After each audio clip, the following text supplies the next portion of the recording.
बच्चों, इस वीडियो में हम मीराबाई द्वारा रचित पद पढ़ेंगे।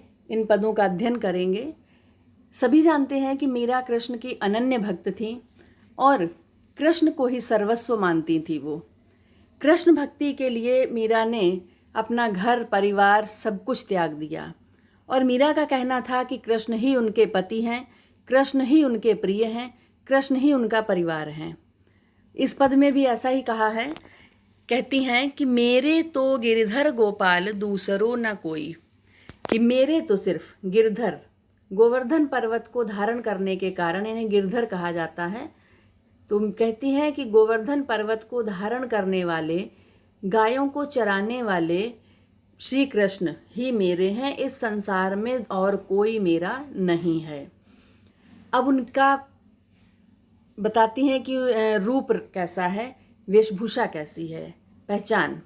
कहती हैं कि जाके सिर मोर मुकुट, जिसके सिर पर मोर का मुकुट, मोर पंखों से बना हुआ मुकुट है, मेरो पति सोई, वही मेरा पति है। ऐसे मेरे कृष्ण हैं, मोर पंख का मुकुट धारण करते हैं। छाड़ी दई कुल की कानी, कानी का अर्थ है मर्यादा, कहा करी है कोई।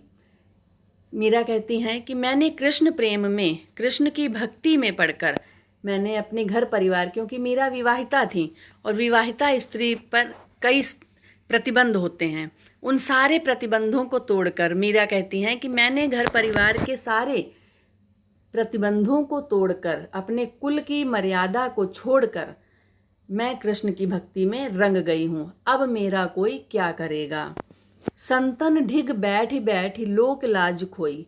संतन, ढिग का अर्थ है समीप, साधु संतों के समीप में। अब मीरा जब कृष्ण की भक्ति करने लगी, मंदिर में जाकर कृष्ण के पद गाती थी, भजन गाती थी, नाचती थी संतों के बीच में। तो इससे, क्योंकि मीरा राजघराने की बहू थी, तो अब उस राज परिवार की लाज तो सभी बातें बनाते थे, इसलिए मीरा ने यहाँ पर कहा है कि साधु संतों की संगति में बैठकर मैंने जो लोक लाज थी वो सब खो दी है।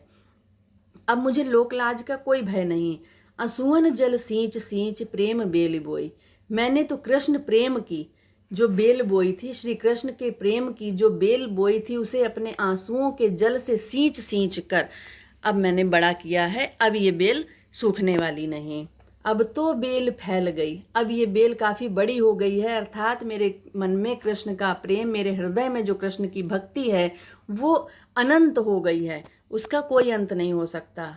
अब इस पर आनंद फुल भक्ति, जब भक्त पूरी तरह से भक्ति में डूब जाता है तो उसे आनंद की प्राप्ति होती है। तो मीरा वही कहती हैं कि मुझे अब आनंद की प्राप्ति होगी, आनंद रूपी फल मिलेंगे। दूध की मथनियाँ बड़े प्रेम से बिलोई। आगे मीरा क्या कहती हैं कि मैंने दूध की मथनियाँ, दूध किसको कहा है? कृष्ण के प्रेम, कृष्ण के भक्ति को। कहती हैं कि मैंने कृष्ण के प्रेम में अपनी भक्ति की मथानी, मथानी किसको कहा है? भक्ति रूपी मथानी, रूपक अलंकार है। मैंने कृष्ण प्रेम रूपी दूध में अपनी भक्ति रूपी मथानी से उसे फेंटा है, उसे बिलोया है। बिलोया होता है दही को फेंटना।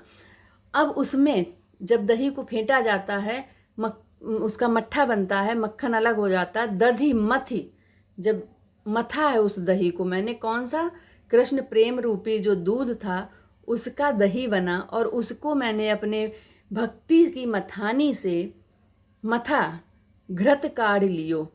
अब क्या है? जो आनंद, जो कृष्ण का प्रेम प्राप्त हुआ, जो आनंद प्राप्त हुआ, आनंद रूपी घी मैंने निकाल लिया उसमें से और डारी दही छोई। अब क्या होगा कि जो छोई, जो बचा हुआ उसमें सार है, जो माखन निकालने के बाद जो पानी बचता है वो, तो कहती हैं कि अब बचा खुचा जो भी, अर्थात सांसारिक सारी सुख सुविधाएं जो मैंने छोड़ दी हैं, इनमें से मैंने क्या? कृष्ण भक्ति, कृष्ण का प्रेम, मैंने प्रेम रूपी माखन निकाल लिया है। भगत देख राजी हुई जगत देख रोई। मीरा इस संसार में कृष्ण के भक्तों को देखकर प्रसन्न होती है, उनके साथ प्रसन्नता से नाचती हैं, गाती हैं कृष्ण के पद, लेकिन जगत देख रोई। परंतु संसार की दशा, जो सांसारिक बंधनों में फंसा हुआ है, जो कृष्ण के प्रेम को नहीं समझ पाता, कृष्ण की भक्ति को नहीं समझ पाता, ऐसे लोगों को देखकर मीरा को रोना आता है। दासी मीरा लाल गिरधर तारो अब मोही। क्या क्या कहती हैं मीरा कि हे गिरधर गोपाल, मैं आपकी दासी हूँ, अब मुझे इस संसार से मोक्ष दिला दीजिए, अब मुझे तार दीजिए। तो इस पद में राजस्थानी मिश्रित ब्रज भाषा है, शैली इसमें प्रबंध है, छंद गे पद है, अलंकार रूपक अनुप्रास, यहाँ पर गा 2 बार आया तो अनुप्रास, बैठ बैठ में पुनरुक्ति प्रकाश, मोर मुकुट में अनुप्रास, यहाँ पर आनंद फल रूपक, यहाँ पर रूपक, यहाँ पुनरुक्ति प्रकाश, लोक लाज में अनुप्रास। ठीक है, दूध की मथनियाँ यहाँ रूपक। तो मुख्यतः यहाँ पर क्या बताएंगे, रूपक, अनुप्रास, पुनरुक्ति प्रकाश अलंकार हैं। रस श्रृंगार है। ठीक है, इसके बाद आगे बढ़ते हैं। पग घुंघरू बांध मीरा नाची। यहाँ पर मीरा प्रसन्न होकर कृष्ण भक्ति में रमी हुई, पूरी तरह से डूबी हुई कृष्ण भक्ति में कहती हैं कि मैंने तो पैरों में घुंघरू बांध लिए हैं, अब मैंने राज परिवार की लोक लाज, सांसारिक मर्यादा, स्त्रियों के लिए जो बंधन बताए गए हैं उन सबको तोड़कर मैंने अपने पैरों में घुंघरू बांध लिए हैं और मैं कृष्ण के प्रेम में मगन होकर नाचती हूँ। मैं तो मेरे नारायण सु आप ही हो गई सांची। मैं तो मेरे नारायण, मेरे ईश्वर, मेरे प्रभु श्री कृष्ण के लिए मैं आप ही हो गई सांची। मैं उनके लिए स्वयं वैसी ही हो गई हूँ। लोग कहें मीरा भई बावरी। संसार के लोग क्या कहते हैं कि क्योंकि मीरा राजघराने की बहू थी और उन्हें ऐसा करते देखकर सभी लोग क्या कहते थे कि मीरा बावली हो गई है। न्यात कहे कुल नासी। रिश्तेदार कहते हैं, घर परिवार वाले, कि कुल का नाश करने वाली है ये, मीरा ने कुल का नाश कर दिया है। विष का प्याला राणा भेजा। राणा जी ने, जो इनके पति थे, उन्होंने विष का प्याला भेजा इनके लिए, जहर, क्योंकि मीरा के कारण राज परिवार की हंसी हो रही थी। पर मीरा कृष्ण भक्ति में उस विष को भी अमृत समझकर, कृष्ण का प्रसाद समझकर हंसते हंसते पी गई। मीरा के प्रभु गिरधर नागर सहज मिले अविनाशी। मीरा तो कहती है, उस जहर को पीने के बाद भी मीरा कहती है कि मेरे तो गिरधर नागर, मेरे तो प्रभु श्री कृष्ण हैं, सहज मिले, जो मुझे बहुत सरलता से मिल गए हैं।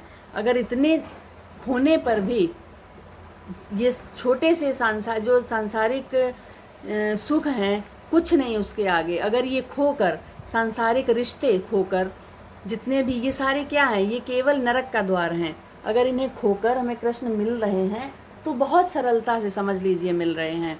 व्यक्ति को कई जन्म लग जाते हैं पाने में, पर मुझे मेरे कृष्ण ने बहुत ही आसानी से, सुगमता से दर्शन दिए हैं। तो इसमें भी राजस्थानी मिश्रित ब्रज भाषा है, अनुप्रास अलंकार है, बाकी सब वैसे ही है, रस श्रृंगार, शैली मुक्तक, छंद गे पद आदि। तो आशा है कि पद आपको समझ में आ गया होगा। धन्यवाद।